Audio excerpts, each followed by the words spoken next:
أعوذ بالله من الشيطان الرجيم بسم الله الرحمن الرحيم رب اشرح لي صدري ويسر لي أمري واحلل عقدة من লিসানি ইয়াফকাহু কওলি। আপুরা বলছিলাম হচ্ছে যে ওয়েস্টার্ন ইউরোপে ওয়েস্টার্ন এবং ইস্টার্ন ইউরোপের ডার্ক এজ এগুলোর কথা, হিস্ট্রি পড়ার কথা।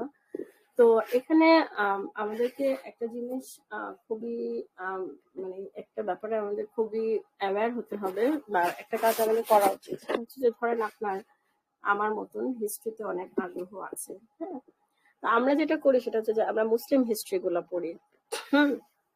ধরেন রাসূল সাল্লাল্লাহু আলাইহি ওয়াসাল্লামের জীবনী, তারপর চার খলিফা, তারপর উমাইয়াদ ডাইনাস্টি, তারপর আব্বাসিদ ডাইনাস্টি, মুসলিম স্পেন, এগুলো আমরা পড়ি। হ্যাঁ, তো ইটস ফাইন, আমরা পড়লাম।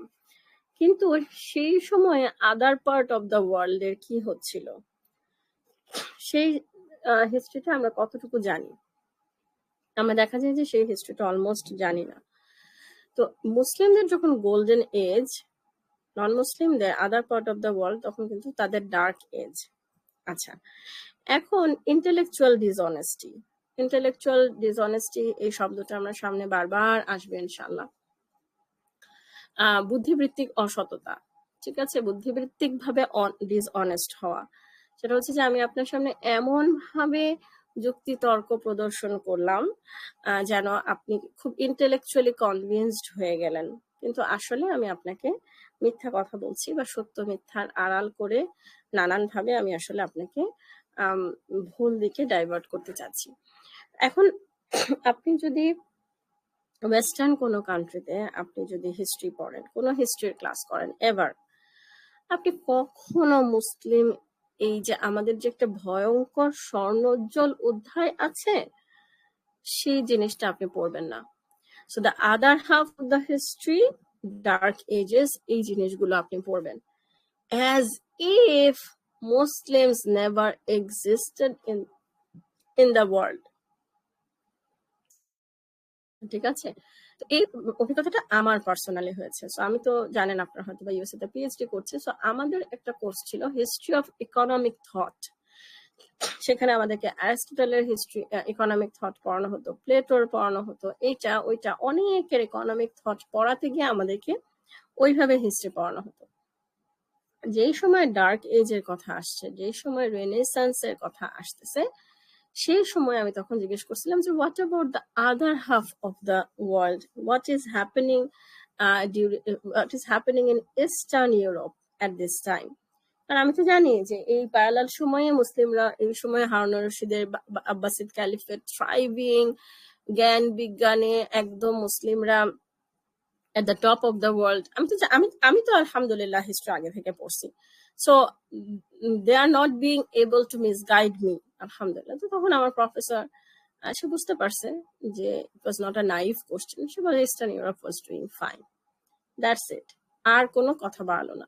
কিন্তু আরেকটা জায়গায় তখন সে কিছুটা ধরা খাইছে। তো তখন সে অ্যারিস্টটলের কোনো একটা কথা, তখন আমি বলছি যে অ্যারিস্টটল আসলে কি বলছিল, তখন বলছি যে আসলে অ্যারিস্টটল কি বলছে এটা তো আমাদের জন্য জানাটা একটু ডিফিকাল্ট, কারণ অ্যারিস্টটল তো আসলে সে হচ্ছে গ্রিকে লিখছে, তারপর সেটা অ্যারাবিকে অনুবাদ হয়েছে, অ্যারাবিক থেকে আবার ইংলিশে অনুবাদ হয়েছে, এখন আমরা পড়তেছি।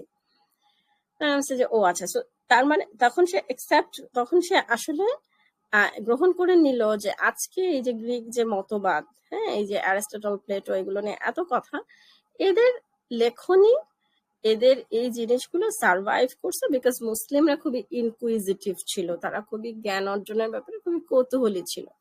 তারা বসে বসে ওদের কাজগুলোকে অ্যারাবিকে ট্রান্সলেট করছিল, যেগুলোকে আসলে ইউ উইল লিসেন যে আদার পার্ট সাম স্কলার যারা বলবে যে আসলে তখন থেকে আমাদের পতনের শুরু, যখন আমরা এই ধরনের নলেজকে কোরআন এবং সুন্নাহর উপরে অবস্থান কোরআন এবং সুন্নাহর উপরে স্থান দিয়েছি। অফকোর্স দ্যাটস অফকোর্স ট্রু, কিন্তু এই যে প্যারালাল কথাগুলো, মানে প্যারালাল হিস্ট্রিগুলো, এই জিনিসগুলো আমাদের জানাটা খুবই দরকার, মুসলিম হিসেবে খুবই দরকার। এবং ওরা যেটা আপনার হয়তো রেনেসান্সের কথা শুনছেন বা পুনর্জাগরণ, নবজাগরণ, রেনেসান্স কিভাবে হয়েছে, এই প্রত্যেকটা জিনিস আপুরা রিলেটেড। সো বাইবেলের চার্চের ব্যাপারটা ছিল, ট্রিনিটিয়ান চার্চে, ক্যাথলিক চার্চ, এদের ব্যাপারটা ছিল হচ্ছে এই যে কিছু হইলেই বাইবেলের সাথে সংঘর্ষ, কিছু হইলে অত্যাচার, কিছু হইলে এই আহ আহ, জ্ঞান বিজ্ঞানের আচ্ছা ঠিক আছে অমুক হয়েছে, আম, আম, মারো তাকে পুরায়, ঠিক আছে, তাকে বের করে দাও, তাকে এরকম এরকম ছিল ব্যাপারটা। তো জ্ঞান অর্জনের যেই একটা যে একটা সিলসিলা বলেন বা যেই একটা বলেন, সেটা প্রচন্ড রকমের হ্যাম্পার হতো।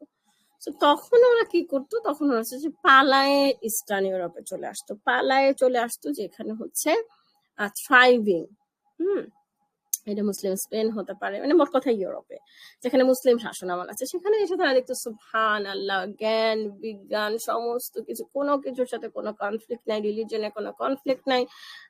মানে তখন তার, এবং আপনার ইয়াসের কাদি ওনার এডুকেশনের উপরে একটা লেকচার আছে, সেই লেকচারটা আপনারা শুনে দেখবেন, বর্তমান এডুকেশন সিস্টেম নিয়ে। উনি উনি তখন বলছে যে উনি ওনার বলার জন্য না, অলরেডি নো যে তখন এই তখন হচ্ছে এরকম ওরা ডাক্তারি পড়তে যেত, ইউরোপ থেকে ডাক্তারি পড়তে যেত মুসলিম কান্ট্রি গুলাতে। তারপরে মানে মানে এখন যেমন সবাই ওয়েস্টে যায় পড়তে, আমি নিজেই গেছি, হ্যাঁ, because they are offering the best education system, education. তখন মুসলিমরা ছিল এরকম, নন মুসলিমরা যেত আরবিতে মেডিসিন পড়তে, আরবিতে অ্যাস্ট্রোনমি পড়তে, মানে এই যেগুলা এখনকার মতন যেগুলা মানে প্রেস্টিজিয়াস সাবজেক্ট, সেগুলো নন মুসলিমরা তখন আরবিতে পড়তে মুসলিম কান্ট্রিতে যেত, ঠিক আছে। এইভাবে গিয়ে গিয়ে তারা হয়তো ফিরে আসতো বা ফিরে আসতো না, বইপত্র পালায় নিয়ে আসতো, এরকম এরকম করে করে করে করে অন্ধকার যুগ থেকে শেষ হয়ে রেনেসান্সের শুরু। তো রেনেসা করে অনেক কথা হবে, কিন্তু রেনেসার কিভাবে হয়েছে ভাই, রেনেসার জ্ঞান বিজ্ঞানের এটা ওরা পাইছে কোথা থেকে? ওরা পাইছে মুসলিমদের কাছ থেকে। We should be very much aware of this history. আচ্ছা, সো এখন তাহলে এটা গেল একটা। দ্বিতীয় যেটা, সেটা হচ্ছে যে এটা গেল একটা। দ্বিতীয় যেটা, সেটা হচ্ছে যে ওই যে এই যে এখনকার যারা ব্লগে লেখে, যারা বলে হচ্ছে যে ইসলাম হচ্ছে অন্ধবিশ্বাস, ধর্মর সাথে বিজ্ঞানের যে সংঘর্ষ তারা পায়, নাস্তিকতা যারা, হ্যাঁ, তারা কি করে, হ্যাঁ, জ্ঞান বিজ্ঞানের চর্চা করলে ধার্মিকরা এরকম করতো, পুরায় মারতো। এতক্ষণ ধরে যা যা আমরা বললাম, ট্রিনিটিয়ান চার্চ যা করতো, ক্যাথলিক চার্চ যা করতো, তাদের দুর্নীতি, তাদের এই, তাদের সেই, এই সমস্ত হিস্ট্রি ওরা তেনা পেঁচাবে, তেনা পেঁচায় পেঁচায় পেঁচায় পেঁচায় তারা বলবে দেখেন ধর্ম কিরকম, বলে সুন্দর মতন ইসলামকেও একই কাতারে ফেলবে, ফেলে তারা বলবে ইসলামও এরকম। ধর্মের সাথে বিজ্ঞান সাংঘর্ষিক, ইসলামের সাথে তারা একটা সুডো, একটা কাল্পনিক সংঘর্ষ নিয়ে আসবে ধর্মের সাথে।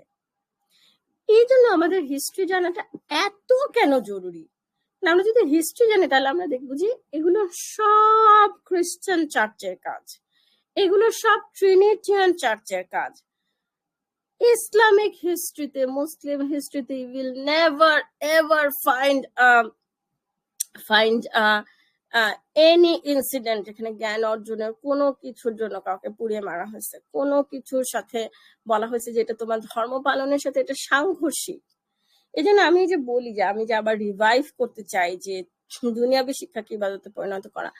এই যে শিক্ষাকে সো কল্ড দিনী এবং দুনিয়াবী এই দুই ভাগে ভাগ করা, এই classification had never been existed in Muslim history, had never been existed. এগুলা কলোনিয়ালিজমের ফলাফল।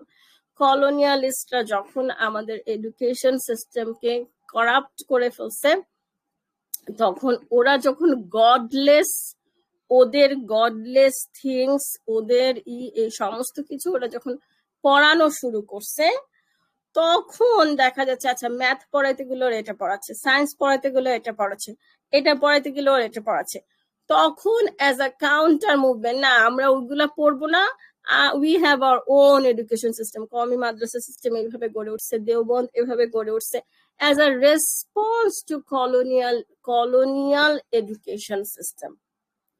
I repeat, as a response to colonial education system. তখন না, আমরা ওদেরটা পড়বো না, ওরা শুধু দুনিয়াকে ফোকাস করে, ওদের পড়াটা দুনিয়াবি, আমাদের পড়াটা হচ্ছে দিনী, আমাদের পড়া হচ্ছে সুপারিয়র দেন ওদের পড়া। এই হিস্ট্রি আমি আমার সূরা কাহফের সিরিজে তুলে ধরছি, সূরা কাহফের সিরিজে তুলে ধরছি। আল্লাহ যদি আমাকে তৌফিক দেন তাহলে আমি সূরা কাহফের সিরিজের উপর একটা অডিও শুরু করবো এই ডিপ রিডিং এই আমার এই চ্যানেলে ইনশাআল্লাহ। তো যাই হোক, আমরা এই টপিকটা নিয়ে আর একটা পর্ব নিয়ে কথা বলবো ইনশাআল্লাহ, তারপর আবার আমরা আমাদের বইয়ের টপিকে চলে আসবো। জাযাকুমুল্লাহু খাইরান শোনার জন্য। সালামু আলাইকুম রাহমাতুল্লাহি ওয়া বারাকাতুহু।